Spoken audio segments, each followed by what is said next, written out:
Terima kasih, tidak mengurangi rasa hormat. Dimanapun sabda Tuhan selalu menjadi sumber inspirasi hidup kita, menjadi kekuatan kita.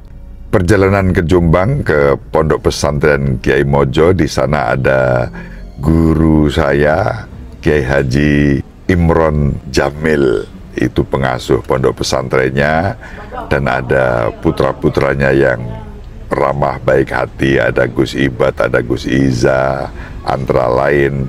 Mereka berdua itu yang cukup dekat dengan saya.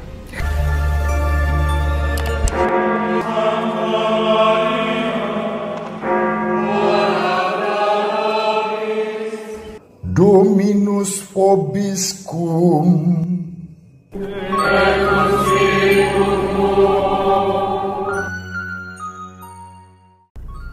Sahabat peradaban kasih ekologis yang terkasih, selamat berjumpa dalam renungan harian bersama saya Romo Alois Budi Purnomo PR melalui channel ini.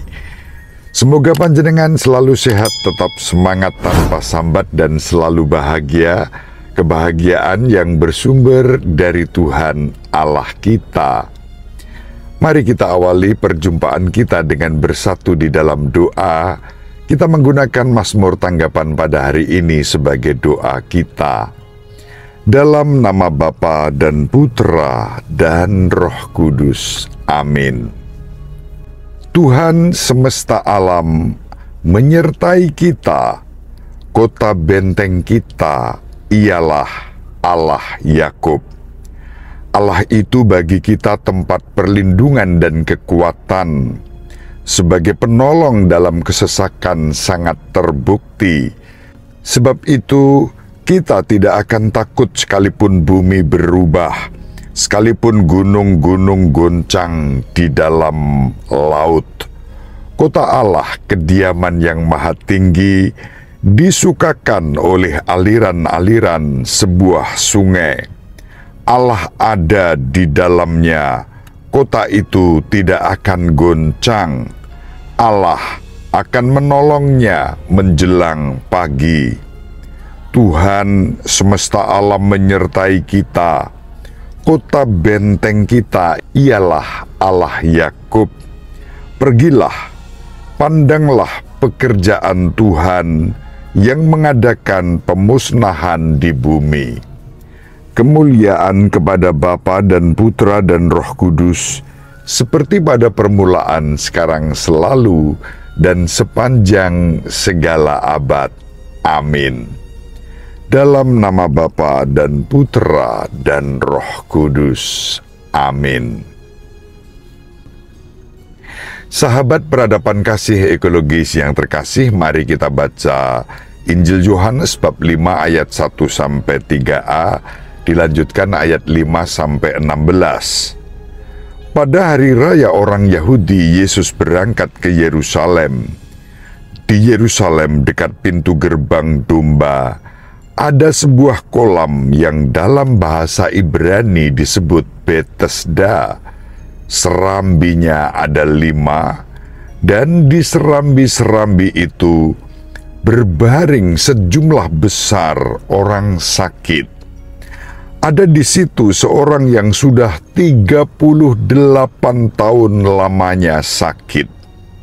Ketika Yesus melihat orang itu berbaring di sana, dan karena ia tahu bahwa ia telah lama dalam keadaan itu, berkatalah ia kepadanya, "Maukah engkau sembuh?"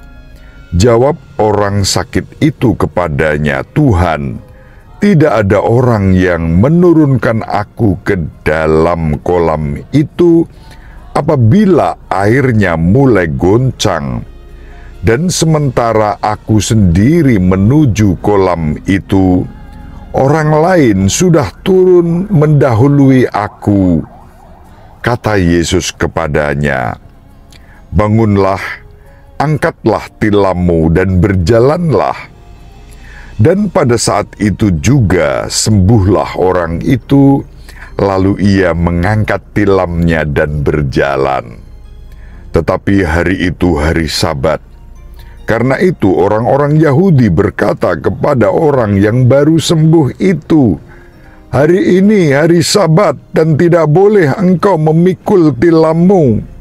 Akan tetapi ia menjawab mereka, "Orang yang telah menyembuhkan aku, dia yang mengatakan kepadaku, 'Angkatlah tilammu dan berjalanlah.'" Mereka bertanya kepadanya, "Siapakah orang itu yang berkata kepadamu, 'Angkatlah tilammu dan berjalanlah'?" Tetapi orang yang baru sembuh itu tidak tahu siapa orang itu, sebab Yesus telah menghilang ke tengah-tengah orang banyak di tempat itu. Kemudian ketika bertemu dengan dia dalam bait Allah, Yesus berkata kepadanya, "Engkau telah sembuh, jangan berbuat dosa lagi, supaya padamu jangan terjadi yang lebih buruk." Orang itu keluar, lalu menceritakan kepada orang-orang Yahudi bahwa Yesuslah yang telah menyembuhkan dia. Dan karena itu, orang-orang Yahudi berusaha menganiaya Yesus karena ia melakukan hal-hal itu pada hari Sabat. Demikianlah sabda Tuhan. Terpujilah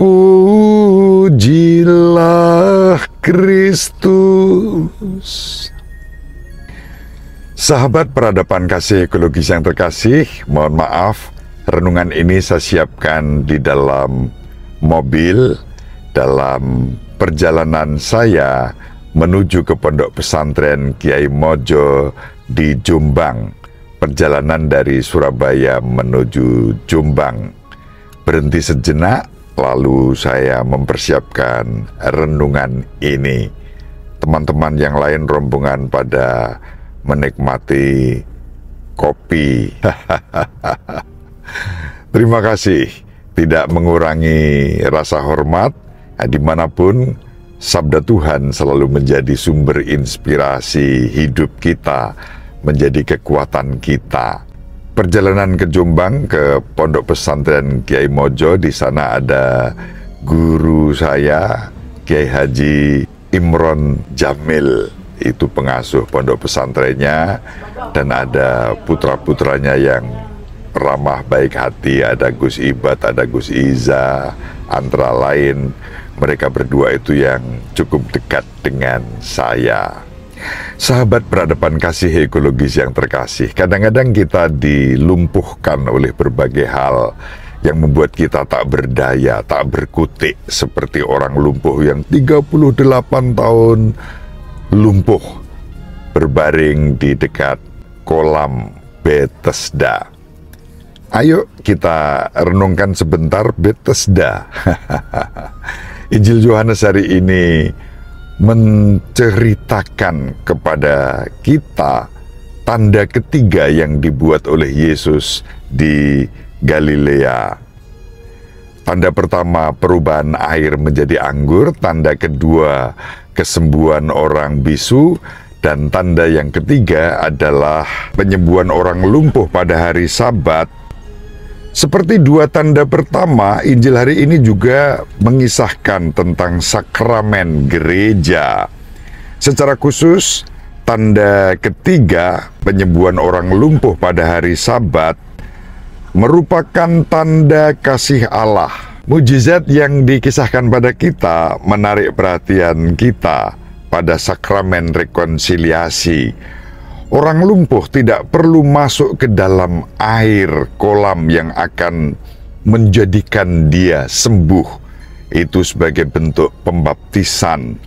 Sebaliknya, hanya sabda Yesus yang menyembuhkan orang itu. Ini seperti rekonsiliasi yang oleh para bapak gereja disebut sebagai baptisan kedua. Tetapi tidak mengharuskan kita untuk masuk ke dalam air sekali lagi. Di akhir bagian Injil ini, orang yang disembuhkan itu diperingatkan untuk tidak berbuat dosa lagi, sehingga tidak ada hal yang lebih buruk yang akan terjadi padanya. Dengan cara yang sama, kita diberitahu dalam sakramen pengampunan dosa, pergilah dan jangan berbuat dosa lagi. Sahabat peradaban kasih ekologis yang terkasih, kuasa Yesus yang sama yang menyembuhkan orang lumpuh ditawarkan kepada kita dalam sakramen pengampunan dosa. Yesus memilih untuk melakukan tanda ketiga ini pada hari Sabat.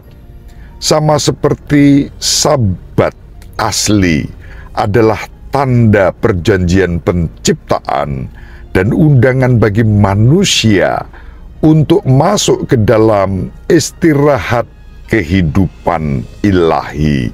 Dalam Sabat yang baru ini, Yesus menetapkan tanda penebusan kita dan kita merayakan karya kasih Allah yang menyembuhkan, yang membebaskan, yang menyelamatkan kita.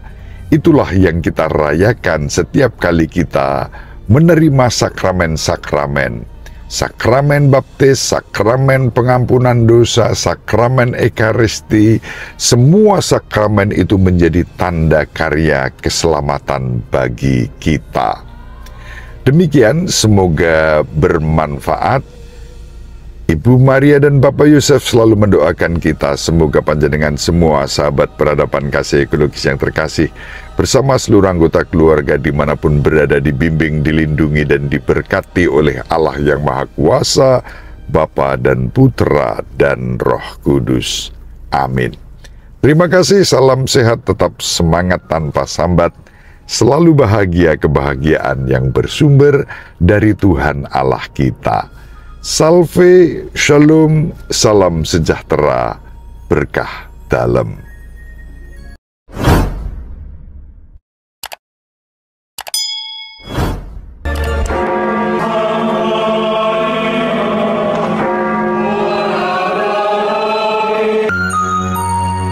Sahabat peradaban kasih yang terkasih, sampai jumpa pada episode berikutnya. Terima kasih atas kebersamaan kita. Salam peradaban kasih ekologis. Berkah dalam.